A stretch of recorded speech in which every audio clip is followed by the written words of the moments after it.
Welcome back to Better Living. We are still here talking with Alessandra about human trafficking and just how terrible it is. And this has been definitely educational for me because I had no idea it was this bad or that it was starting that early.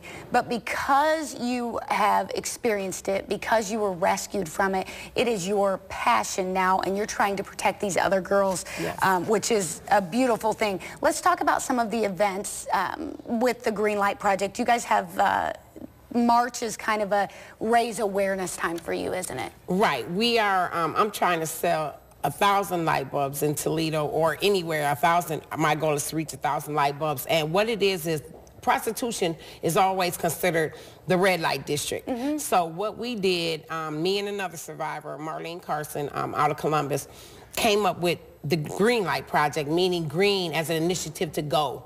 You know, go forward with this cause that we're not gonna stand for it anymore. So I'm challenging Toledo to step up to the plate, you know. Everybody wants to talk the talk. Well, now it's time to walk the walk. Right. I'm tired of everybody saying what they're gonna do. Well, let's show some action. Let me be able to drive down the street and see 10, 15, 20 houses lit up with a green light bulb and know that they're supporting that we're not going to stand for our children being taken. We're not going to stand for our children being pimped. We're not going to stand for our children being abused. I think it's a great idea.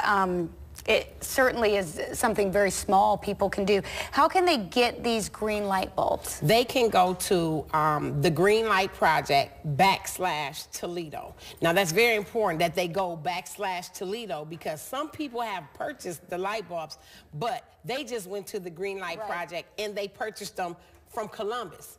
So she had to call me and say, Elle, we're getting all these orders from Toledo and I know it's your stuff. Yeah. So it's very important they go to the Greenlight Project /Toledo, and they can also go to 1910 East Broadway, which is Unity United Methodist Church, and they can purchase the light bulbs there.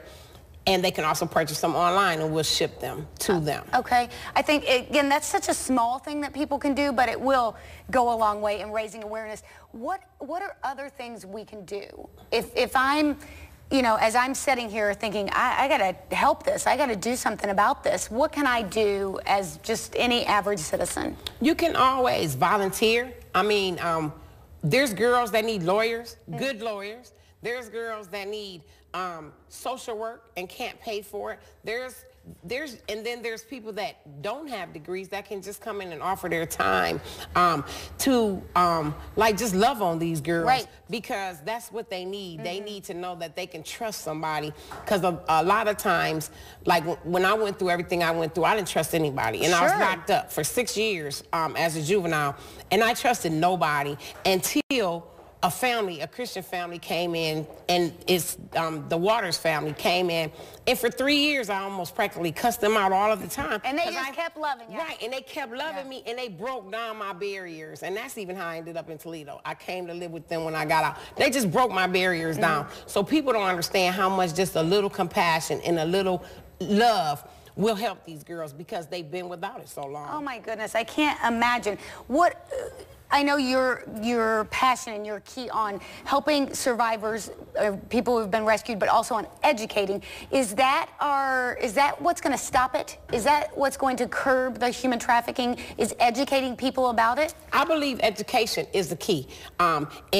And being able, as a survivor, being able to talk and let people ask me any question. There's not a question people can't ask me. Don't feel embarrassed. Ask your question because if you don't ask it, you won't know the answer. I want to give you as much information as I can.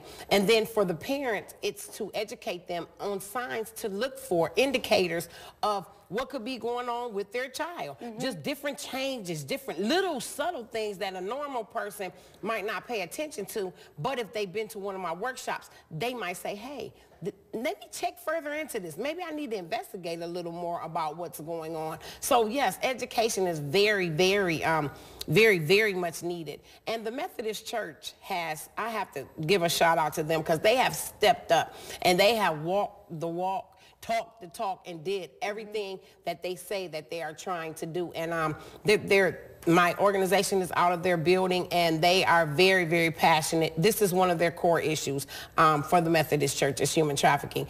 And I just have to shout out to them because they are awesome, and they are really trying to get awareness out here, really trying to get the educational piece out here, and that's what's needed.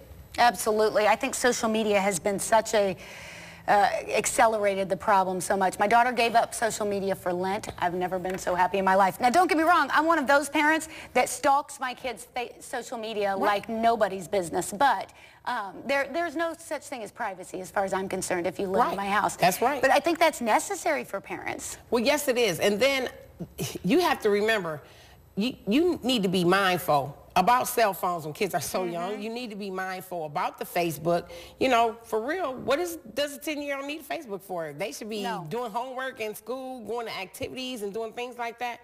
That's just an avenue, a bad avenue as far as I'm concerned. And we need to try to put a stop to that bad avenue, because if we're not starting at home, how are we going to help our children? So we need to start at home, and we need to get aware and educated on all issues, because I don't just work with human trafficking. I was a bully. I was bullied, then I became a bully.